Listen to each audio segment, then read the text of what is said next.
Hey, hello. Balik lagi di channel Spoiler Moon dan kita akan lanjutkan lagi kisah hidup Fang Yuan.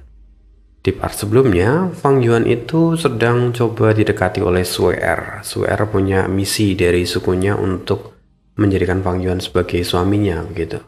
Tujuan mereka adalah supaya Fang Yuan nanti bisa menjadi tameng mereka agar suku manusia salju itu tidak ditekan oleh suku Rockman. Nah, kurang lebih begitu. Tapi kemudian Fang Yuan memanfaatkan mereka untuk meningkatkan kultivasinya tentu saja. Dan kelanjutannya kita akan sambung kisah hidup Fang Yuan di part 289. Di awal part kali ini kita akan terbang ke perbatasan selatan. Gerimis turun perlahan, membawa ketenangan di tengah terpaan angin yang dingin. Senja menggantung di atas punggung gunung yang diselimuti oleh hijaunya pepohonan. Di sebuah gunung tanpa nama, berdiri tegak sebuah pohon pinus besar berbentuk kerucut yang telah tumbuh selama 6 tahun. Sedikit lagi, dalam waktu 1 jam, aku akan berhasil menyempurnakan Gu Immortal Jarum Pinus peringkat 7 setelah 6 tahun bekerja keras. Gumam seorang immortal dari jalur kayu bernama Zheng Qing dengan penuh harapan. Zheng Qing adalah seorang immortal dari jalur kayu yang menggunakan metode penyempurnaan Gu khusus. Meskipun dia memerlukan waktu yang panjang, ia mempraktekkan teknik peninggalan dari Genesis Lotus Immortal Venerable atau yang mulia Genesis Lotus, sehingga tingkat keberhasilannya pun sangat tinggi. Zheng Qing dulunya adalah seorang manusia biasa, sampai suatu hari saat sedang mencari kayu bakar di gunung, ia terjatuh dari sebuah tebing dan mendarat di atas bunga teratai besar di dalam sebuah lembah. Pertemuan itu memberinya kesempatan langka untuk mewarisi salah satu warisan jalur kayu dari yang mulia abadi Genesis Lotus. Melalui upaya bertahun-tahun dalam kultivasi, akhirnya Zheng Qing berhasil menerobos alam fana dan menjadi seorang immortal. Zheng Qing sangat jarang muncul di dunia luar dan terus berkultivasi secara perlahan hingga dia mencapai peringkat 7 setelah ratusan tahun. Zheng Qing punya watak yang damai atau cinta damai begitu. Warisan sejati Genesis Lotus yang ia peroleh juga sangat cocok baginya. Dalam upaya penyempurnaan Gu kali ini, ia pun mengubah tubuhnya menjadi pohon pinus dan bertahan selama 6 tahun. Dia menghadapi hujan dan terik matahari dan terus perlahan berkultivasi tanpa memperdulikan waktu yang terus berlalu. Tiba-tiba, suara gemuruh dari dalam bumi menggetarkan seluruh tempat itu. Seolah-olah binatang buas abadi yang lama tertidur kini bangun dari tidurnya. Seolah-olah ia tidak benar-benar ada. Apa yang terjadi? Pikir Zheng Qing yang menjadi waspada. Tidak mungkin. Metode penyempurnaan Gu ini berasal dari yang mulia abadi Genesis Lotus. Baik proses penyempurnaan maupun tahap penyelesaiannya semua alami dan misterius. Tidak mungkin aku telah menarik perhatian orang lain. Kalau begitu, ini pasti bukan serangan musuh. Tunggu. Jantung Zheng Qing berdegup kencang. Ia mulai memikirkan kemungkinan yang lain. Beberapa bulan sebelumnya, ia juga pernah mengalami kejadian serupa. Saat itu terjadi gempa bumi hebat di perbatasan selatan. Seakan-akan ular raksasa yang sedang berguling jauh di dalam tanah. Meskipun dia tidak terluka ketika itu, tetapi peristiwa itu meninggalkan kesan mendalam baginya. Zheng Qing kemudian memperoleh informasi melalui toko kuning. Dikatakan bahwa gempa besar itu mengguncang seluruh wilayah perbatasan selatan. Apakah ini kejadian yang sama? Pikir Zheng Qing, yang mana segera itu terbukti kebenarannya. Gempa bumi yang terjadi kali ini jauh lebih dahsyat daripada sebelumnya. dan bumi kembali berguncang. Hal ini membuat seluruh perbatasan selatan seolah-olah dilanda kiamat. Parit besar sepanjang jutaan li terbentuk di atas permukaan bumi. Sayangnya, gunung tanpa nama tempat Zheng King berada pun ikut terbelah dan runtuh. Zheng King berusaha bertahan, tetapi kekuatannya sudah mencapai batas, dan akhirnya ia harus kembali ke wujud manusia, yang artinya penyempurnaan ini gagal. 6 tahun kerja kerasnya lenyap seketika. Gempa apa ini? Kenapa semua berakhir seperti ini? Mata Zheng King melebar. Kini dia jatuh di dalam parit yang sangat luas. Zheng King mencoba menstabilkan tubuhnya. Saat dia bangun, dia melihat sebuah batu raksasa berwarna orange. Batu itu besar, tampak seperti gunung. Batu itu berkilauan dan permukaannya dipenuhi dengan lubang-lubang besar seukuran rumah. Dari lubang-lubang itu, ada asap kuning yang terus-menerus menyebar keluar. Asap itu semakin padat, hingga perlahan-lahan berubah menjadi tanah. Dalam hitungan belasan nafas, batu kristal besar itu telah tertutup oleh lapisan tanah yang tebal. Zheng King menarik nafas dalam-dalam. Sebagai pewaris sejati dari Yang Mulia Abadi Genesis Lotus, ia dapat mengenali apa yang sedang ia lihat itu. Ini adalah esensi kristal jalur bumi dari tanah Hu, material abadi peringkat 8. Namun sebelum Zheng King sempat menyelesaikan kalimatnya, langkah pembunuh investigasinya menunjukkan hasil yang jauh lebih besar. Matanya terbelalak. Apa aku salah lihat? Bukan hanya esensi kristal jalur bumi. Di sini ada juga sisik giok, nyala api perjalanan lubang bumi, dan bahkan guntur embun musim semi. Semua material abadi itu sangat berharga, dan yang paling penting, jumlahnya sangat banyak. Kekecewaannya atas kegagalan penyempurnaanku seketika lenyap. Zheng King segera bergegas dan mengumpulkan semua material berharga itu. Sementara itu, saat ini di dataran utara, di dalam tanah terberkati Langya, Fang Yuan sedang melatih gerakan pembunuh dari jalur pedang miliknya. Gerakan pembunuh jalur pedang, gelombang pedang 3 lapis. 3 lapis gelombang pedang berwarna perak memancar dengan kekuatan yang luar biasa dan menyapu ke depan dengan ketajaman yang sulit untuk ditandingi. Gerakan pembunuh immortal, pedang terbang tak berbentuk. Gu immortal pedang terbang melesat dengan kecepatan ekstrim, menghilang dalam sekejap. Meskipun Fang Yuan mampu merasakan posisinya dengan tepat, orang lain tidak akan bisa melacaknya. Gerakan ini adalah salah satu gerakan khas milik Bo King. Gerakan pembunuh immortal, pedang terbang awan. Dengan tepukan tangan Fang Yuan, kabut awan tebal segera muncul dan meluas dengan cepat. Kekuatan pedang ini tanpa bentuk, tanpa batas, dan tidak dapat dihalau dengan cara apapun. Gerakan pembunuh immortal, pedang terbang 10.000 li. Fang Yuan mengacungkan jari telunjuknya dan cahaya pedang berkilauan melesat seperti pelangi, menembus langit dan menempuh jarak ribuan li dalam sekejap mata. Yang paling penting, akurasinya sungguh luar biasa. Terakhir, gerakan pembunuh immortal, pedang hati 5 jari.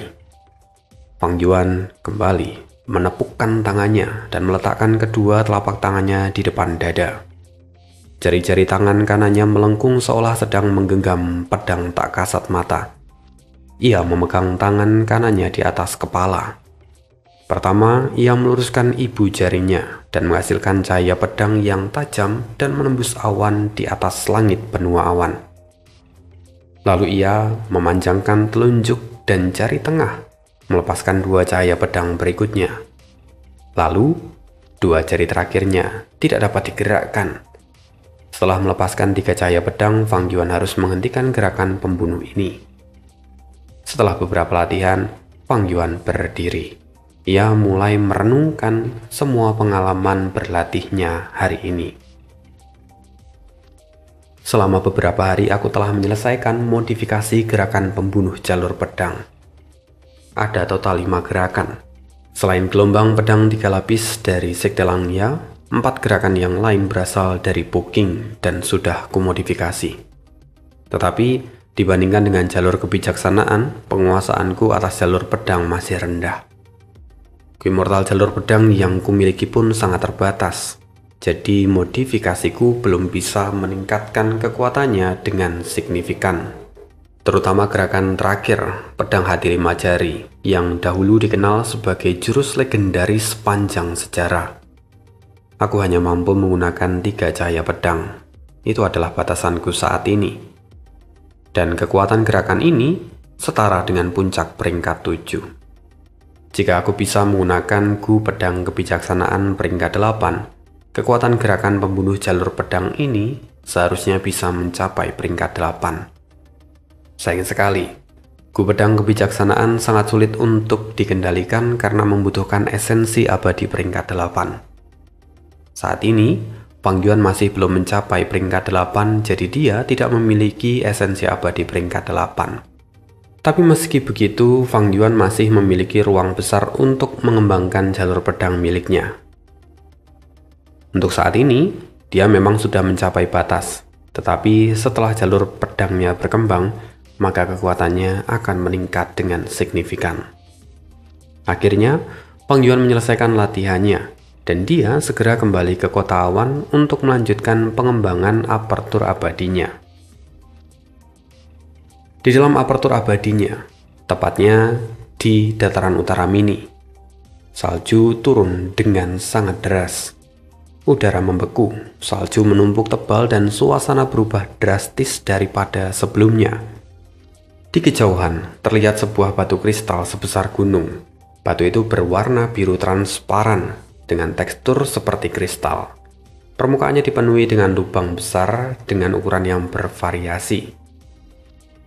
Asap dingin terus-menerus keluar dari lubang itu dan mempercepat perubahan lingkungan di sekitar sana. Itulah esensi kristal es.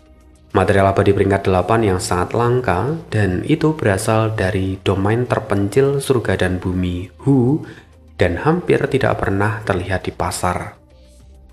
Saat pertama kali Fang Yuan melihat esensi kristal es ini, Fang Yuan benar-benar tidak percaya bisa mendapatkannya. Tak pernah terpikirkan olehku bahwa suku manusia salju memiliki harga berharga seperti ini di dalam perbendaharaan mereka. Meskipun Fang Yuan bisa memahami alasannya, karena meskipun suku manusia salju hidup dalam kesulitan di tempat yang terasing, kenyataannya mereka telah hidup selama ratusan ribu bahkan jutaan tahun. Dan di antara seluruh suku manusia salju, mereka adalah kelompok terbaik yang tersisa. Jadi meskipun sekarang mereka dalam keadaan yang terjepit, mereka pernah berada pada masa kejayaannya. Esensi kristal es ini adalah bagian penting dari hadiah ketiga yang diberikan oleh suku manusia salju kepada Fang Yuan. Fang Yuan sudah mengetahui alasan dibalik ketulusan mereka. Fang Yuan tahu bahwa semua ini terjadi karena Sue Er telah memberikan semua informasi kepada sukunya tentang kekuatan Fang Yuan saat bertarung di dataran Taikyu. Ya, tentu saja ini juga adalah rencana dari Fang Yuan. Sekarang dia telah mendapatkan esensi kristal es. Dengan esensi kristal es ini, aku bisa mengembangkan jalur produksi monster salju. Pada waktunya nanti, ini akan menjadi sumber pendapatan baru bagiku. Saat Fang Yuan memikirkan prospek masa depan ini, rambut keenam tiba-tiba mengirimkan kabar.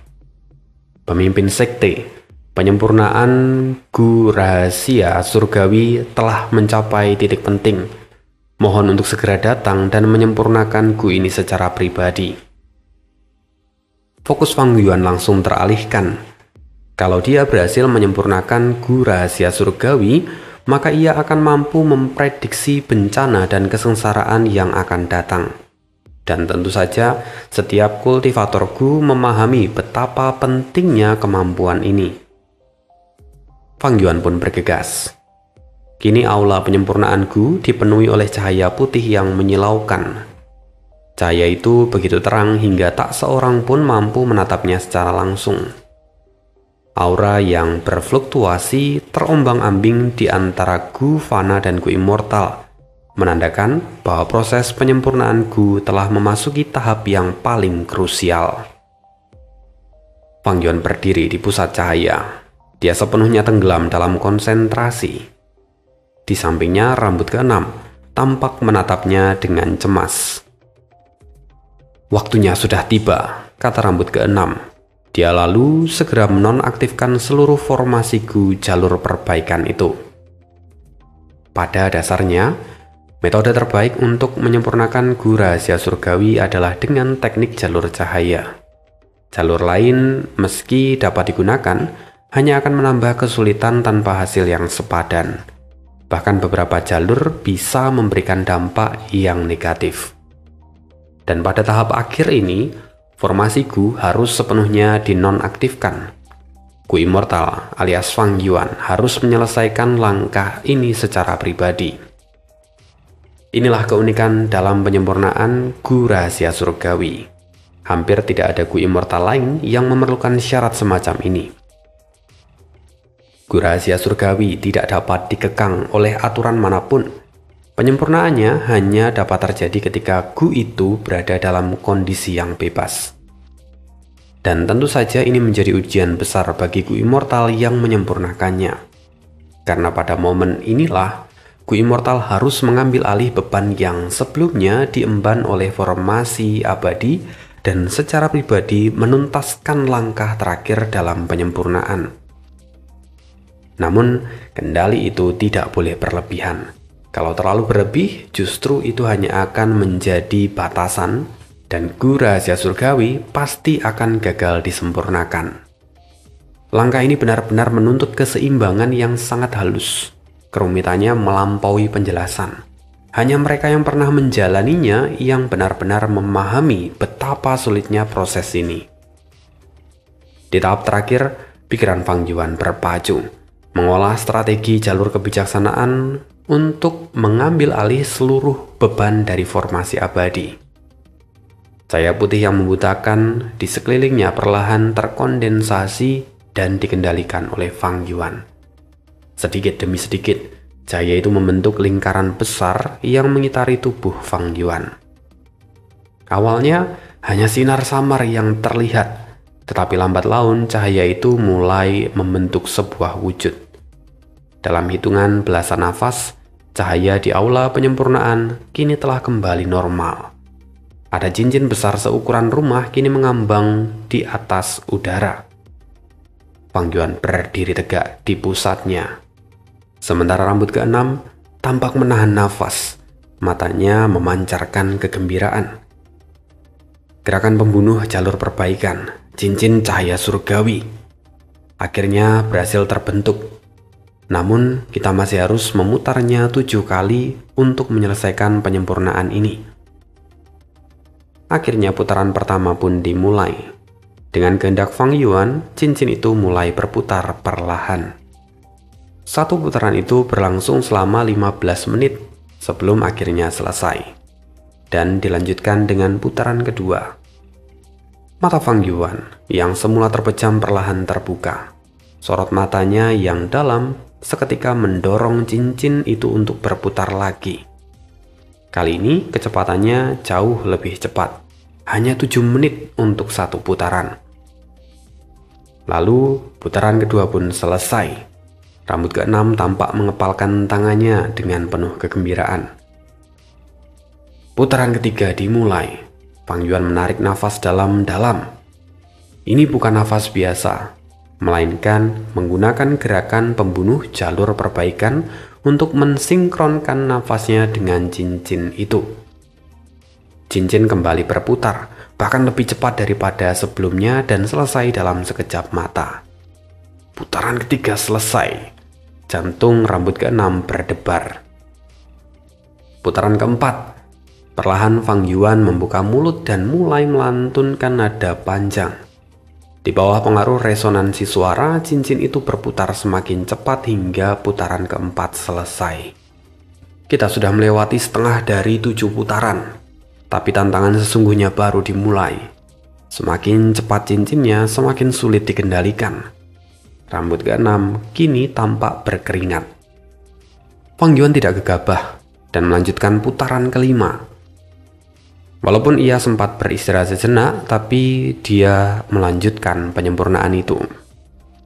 Saat putaran kelima, kedua lengan Fang Yuan yang semula terkulai perlahan terangkat, seakan-akan dia menahan beban 2 buah gunung yang besar. Cincin itu mulai berputar lagi, tetapi kali ini berbeda. Selain berputar, cincin itu perlahan-lahan mulai naik dan semakin jauh dari permukaan tanah. Lalu, ketika cincin itu mencapai tinggi bahu Fang Yuan, pergerakannya tiba-tiba berhenti. Celaka! Wajah rambut keenam berubah drastis, namun semuanya sudah terlambat. Boom! Ledakan dahsyat terjadi. Meski kekuatannya dibatasi oleh aula penyempurnaan, dampak dari ledakan itu sangat besar. Fang Yuan yang berada di pusat ledakan menerima serangan penuh secara langsung. Pucat pasi, Fang Yuan muntah darah segar. Ia mengalami luka yang parah. Tanpa membuang waktu, Fang Yuan segera mengaktifkan manusia kembali seperti sebelumnya. Luka beratnya segera berkurang, meskipun tidak sepenuhnya pulih. Namun, luka kali ini jelas tidak sederhana. Penyempurnaan Gu Rahasia Surgawi peringkat 7 yang gagal. Ini bukan kegagalan yang pertama. Sebelumnya rambut keenam telah beberapa kali mengalami kegagalan di tengah proses. Kali ini, meskipun Fang Yuan turun tangan, ternyata di tahap akhir hasilnya tetap nihil. Wajah Fang Yuan dan rambut keenam menjadi gelap. Fang Yuan sudah melakukan banyak persiapan, bahkan menggunakan berbagai metode jalur keberuntungan sebelum memulai penyempurnaan ini. Namun pada akhirnya kegagalan masih tidak bisa dihindari. Penyempurnaan Gu adalah proses yang penuh dengan resiko. Meskipun seseorang menginvestasikan waktu, tenaga, dan sumber daya dalam jumlah besar, hasilnya tetap tidak pasti. Dan yang paling mendesak, kesengsaraan Fang Yuan kini sudah semakin dekat. Tanpa Gu Rahasia Surgawi, Fang Yuan tidak akan mampu memprediksi atau mempersiapkan diri saat menghadapi kesengsaraan yang akan datang. Sangat disayangkan. Rambut keenam kini pun tampak menghela nafas panjang. Tapi Fang Yuan melambaikan tangannya dengan ringan dan berkata, "Tidak perlu cemas. Tanpa Gu Rahasia Surgawi pun, aku tetap percaya diri untuk menghadapi kesengsaraan ini." Beberapa hari kemudian, Fang Yuan kini tiba di sebuah daerah terpencil melalui formasi teleportasi Langya. Dia bersiap untuk menghadapi bencana kesengsaraan yang sedang menantinya. Di sana, Fang Yuan menempatkan serta membuka apertur abadi berdaulat miliknya. Segera Ki Langit dan Bumi mengalir deras bak air terjun. Ki Langit dan Bumi mengisi apertur abadi dengan kecepatan yang luar biasa. Pemandangan itu begitu megah hingga membuat Yinggu, Xie, dan yang lain terpana. Saat ini, demi menjamin kelancaran proses ini, Fang Yuan membawa serta para immortal sekte bayangan. Bai Ning pun turut hadir, sementara Sue Er tetap berada di dalam tanah terberkati Langya. Ketika Fang Yuan menjalani bencana kesengsaraan, mereka semua dapat membantunya dari dalam. Jika ada immortal lain yang tertarik ke tempat ini dan mencoba menyerang Fang Yuan saat dia menghadapi bencana kesengsaraan, maka Yinggu, Xie, dan yang lain akan keluar dan menahan musuh. Itulah yang Fang Yuan rencanakan. Dan saat ini, di dalam apertur abadi, Helloulan dan yang lain tampak terpukau. Sulit dipercaya, apertur abadi seseorang bisa menyerap Ki Langit dan Bumi sebanyak ini sekaligus. Mendengar itu, Bai Ning mendengus pelan. Meski dia juga terkejut, tapi dia tetap menahan diri, lalu berkata, "Kalian terlalu berlebihan. Asal kalian tahu, Penyerapan ki langit dan bumi yang dilakukan Bai Xiang ketika membuka apertur abadinya bahkan jauh lebih dahsyat daripada ini. Ying Wuxie yang mendengar ini menatap Bai Ning dan menjelaskan. Bai Xiang adalah seorang immortal peringkat 8 dengan gua surga peringkat 8. Sementara Fang Yuan, dia baru berada di peringkat 7. Apertur abadinya pun hanyalah tanah terberkati peringkat 7. Bagaimana mungkin keduanya dapat dibandingkan? Mendengar itu, Bai Ning terdiam. Apa yang dikatakan Ying Wuxie itu benar, kata Miao Yin sambil tersenyum sinis, dan para immortal lainnya pun setuju dengan pendapat ini. Setelah waktu yang cukup lama, akhirnya apertur abadi berdaulat Fang Yuan menyelesaikan penyerapan ki langit dan bumi. Dan kesengsaraan pun mulai terbentuk di dalam surga merah mini.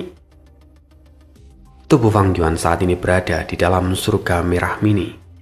Kesengsaraan ini hanya menargetkan dirinya, tidak akan muncul di tempat yang lain. Fang Yuan sengaja memilih surga merah mini karena tempat ini kosong. Tanpa sumber daya berharga di sini, kerugiannya bisa diminimalisir. Jika dia menghadapi kesengsaraan di dataran utara mini atau bahkan di perbatasan selatan mini, kehancuran sumber daya akan sangat besar dan itu bukan pilihan yang bijak. Apertur abadi berdaulat ini terlalu luas. Jika aku yang mengalaminya, mustahil aku bisa menghindari kehancuran sumber daya. Tetapi di apertur ini, bahkan kesengsaraan surgawi pun tak mampu menutupi seluruh surga mini merah ini. Surga merah mini ini, kata Hilaulan yang tampak kagum. Inilah hasil dari sekte bayangan yang mengumpulkan sumber daya selama 100.000 tahun sebelum menyempurnakan Gu Janin abadi berdaulat, kata Ying Wuxie dengan penuh kebanggaan. Sayangnya hasil itu jatuh ke tangan Fang Yuan, kata Bai Ning dengan santai. Hal itu membuat Ying Wuxie memelototinya dengan tatapan tajam. Apa aku salah bicara?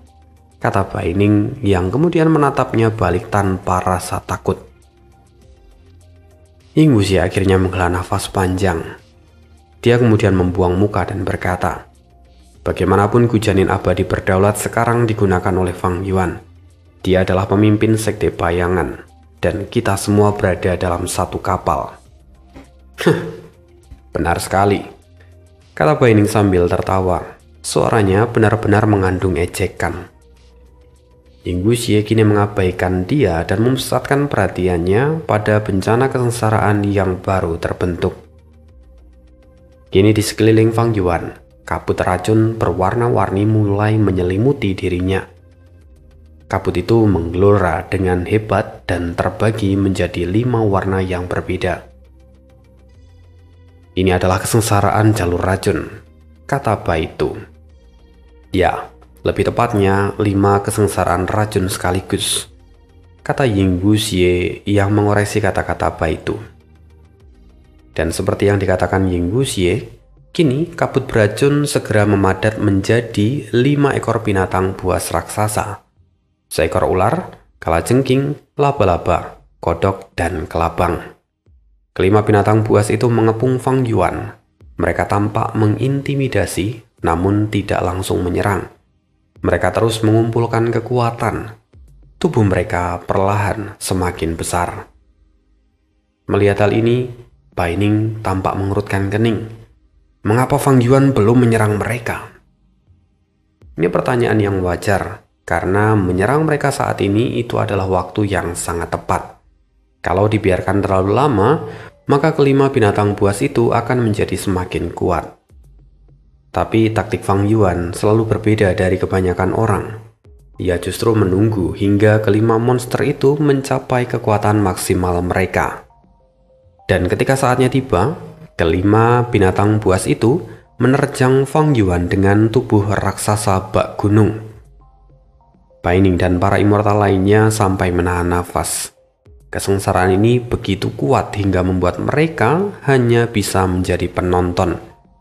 Ini bukanlah kesengsaraan biasa untuk peringkat 7, melainkan kesengsaraan yang telah diperkuat oleh kehendak surga sampai mencapai batas tertinggi yang diizinkan oleh dunia.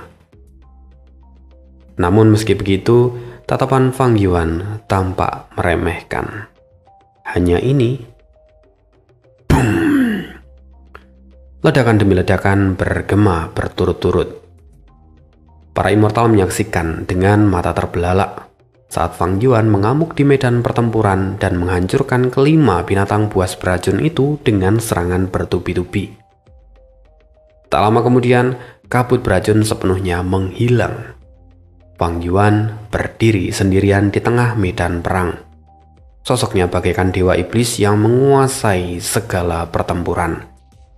Ia kini terlihat menatap telapak tangannya sendiri dan bergumam pelan, "Kesengsaraan surgawi peringkat 7. Ini terlalu lemah. Meskipun kehendak surga berusaha keras menyingkirkanku dan telah meningkatkan kekuatan kesengsaraan surgawi hingga batas tertinggi, tapi tetap saja, kesengsaraan ini tidak ada apa-apanya bagiku." Bagi Fang Yuan, kesengsaraan ini tidak menjadi masalah. Ia sudah mempersiapkan diri untuk menghadapi berbagai jenis kesengsaraan seperti ini. Bahkan sekarang, ia masih punya banyak kartu truf yang belum ia keluarkan. Ying Wuxie dan yang lain hanya bisa berdiri di samping, menjadi penonton dalam pertunjukan tunggal yang dilakukan oleh Fang Yuan. Mereka tidak berkontribusi apapun, hanya terdiam, terkejut dan terpesona melihat kedahsyatan kekuatan Fang Yuan. Dan hasilnya, kesengsaraan surgawi peringkat 7 ternyata bukan ancaman lagi bagi Fang Yuan. Kalau kesengsaraan surgawi ini tidak menjadi masalah bagi Fang Yuan, maka bencana duniawi pun tidak akan ada artinya bagi dirinya.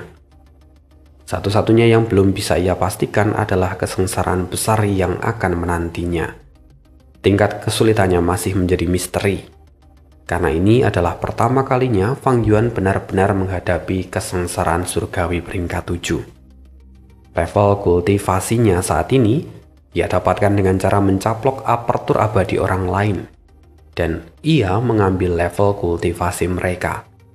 Tetapi proses kesengsaraan surgawi tetap harus ia jalani sendiri. Setelah menyelesaikan kesengsaraan ini, Fang Yuan melakukan perhitungan menggunakan Gu Inspeksi Tanda Dao. Ia menyimpulkan bahwa dirinya memperoleh 1000 tanda Dao jalur racun dari kesengsaraan surgawi ini. Sejak saat itu, setiap kali Fang Yuan menggunakan Gu Immortal dari jalur racun, maka kekuatannya akan meningkat 100%. Sebagai perbandingan, kesengsaraan surgawi pada umumnya hanya memberikan sekitar 750 tanda Dao, tapi Fang Yuan memperoleh 1000. Ini semua terjadi karena kehendak surga mendorong kekuatannya sampai batas maksimal. Namun, keuntungan ini bukanlah hal yang benar-benar Fang Yuan butuhkan saat ini. Pertama, ia sendiri tidak punya cukup sumber daya dari jalur racun. Tingkat pencapaiannya di jalur racun pun juga sangat rendah. Bahkan ia hanya memiliki 1 Gu Immortal dari jalur racun, yaitu Gu Hati Wanita. Jelas, kehendak surga sengaja memilih jalur racun untuk mempersulit pertumbuhan Fang Yuan.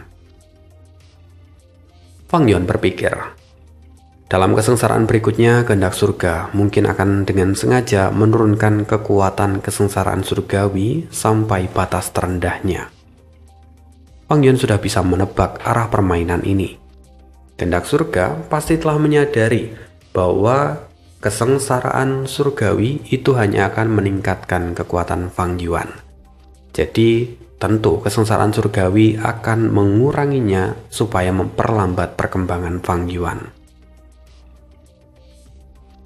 Fang Yuan bergumam, dengan begini berarti perolehan tanda Dao di kesengsaraan berikutnya akan semakin sedikit. Maka strategi terbaikku adalah dengan memperluas apertur abadiku. Menambah celah adalah keuntungan unik dari apertur abadi berdaulat. Dan suatu hari metode ini pasti akan menjadi kunci bagi kemajuan Fang Yuan. Tapi saat ini, Fang Yuan masih kekurangan Raja Wali. Dan karena tengah berkultivasi dalam pengasingan, ia tidak punya peluang untuk menambah apertur abadi dalam waktu dekat. Maksudnya melahap apertur abadi. Kini waktu terus berjalan dan dalam sekejap, 1 bulan telah berlalu. Selama periode ini, Fang Yuan telah menghadapi beberapa bencana duniawi seperti yang sudah ia perkirakan. Namun, perolehan tanda Dao yang ia dapatkan juga sangat sedikit. Meski begitu, kemajuan Fang Yuan dalam aspek yang lain meningkat dengan signifikan. Ia berhasil memperluas pondasi jiwanya sampai mencapai kekuatan yang setara dengan 50 juta jiwa manusia. Kini jiwanya telah perlahan berubah menjadi padat, bahkan mulai menunjukkan tanda-tanda perubahan wujud menjadi sebuah materi. Fang Yuan pun berhasil memperluas Gu Mata Bintang, dan dengan begitu, kemampuan investigasinya meningkat dengan signifikan. Dalam hal manajemen apertur abadi, pembangunan dasar telah selesai. Hampir semua cadangan esensi abadi Fang Yuan kini telah habis. Ditambah dengan 3 hadiah dari suku manusia salju yang sudah menipis. Bahkan Fang Yuan sempat meminjam beberapa sumber daya dari Langya untuk menuntaskan pondasi apertur abadinya. Pondasi Fang Yuan ibarat hidangan yang sudah tersaji di meja, meski nasinya masih dimasak di dalam panci. Setelah ia terus mengembangkan apertur abadi, kesuksesannya hanya tinggal menunggu waktu. Sementara ini, Fang Yuan punya 9 sumber pendapatan utama. 1 Gu Nyali, 2 Gu Tahun, 3 ikan naga dan laba-laba penyesalan, 4 ular naga api, 5 sumber daya jalur bintang, 6 roh ular, 7 monster salju dan jamur bersinar. Meskipun tadi disebutkan 7 ya, tapi kalau diperhatikan pada poin ketiga dan poin ke-7 itu ada 2 sumber daya yang berada di tingkatan yang sama. Misalnya pada poin ketiga, ikan naga dan laba-laba penyesalan. Itu berarti kan ada 2 sumber pendapatan gitu ya. Jadi totalnya kalau dihitung ada 9. Secara keseluruhan situasi keuangan Fang Yuan saat ini cukup kritis. Bahkan bisnis Gu Nyali pun kini tidak terlalu menghasilkan. Bisnis ikan naga mulai melemah. Laba-laba penyesalan memang masih stabil tapi tidak cukup untuk menopang seluruh kebutuhan Fang Yuan.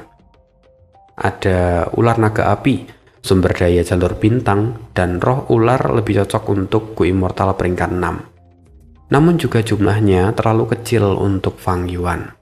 Monster salju dan juga jamur bercahaya juga memang menjanjikan, tetapi keduanya masih membutuhkan waktu dan investasi yang lebih lama. Keuntungan besar dari Gu Tahun juga sudah mulai menipis. Dalam kondisi ini, Fang Yuan harus segera mendorong perkembangan bisnis yang lain. Fang Yuan masih punya banyak metode sumber daya yang unik. Pengembangan apertur abadinya baru mencapai sekitar 4%. Dan baik itu pengembangan apertur, penyempurnaan gerakan pembunuh maupun kultivasi jalur jiwa, semuanya masih membutuhkan investasi dalam jumlah yang besar. Untuk meningkatkan kekuatan dan penghasilannya, Fang Yuan perlu menanamkan modal dengan cepat. Semakin besar investasinya, semakin cepat pertumbuhannya. Fang Yuan punya banyak pilihan. Ia menguasai banyak warisan, memiliki berbagai metode pertanian, sumber daya, dan menguasai teknik unik yang tak terhitung jumlahnya. Namun dari sekian banyak opsi, manakah pilihan yang paling tepat dan paling menguntungkan? Fang Yuan kini terdiam, merenung di dalam keheningan. Dan kita juga akan mencari tahu apa pilihan Fang Yuan di part-part berikutnya. Sekian untuk kisah hidup Fang Yuan hari ini. Terima kasih, see you again di next video, dan bye.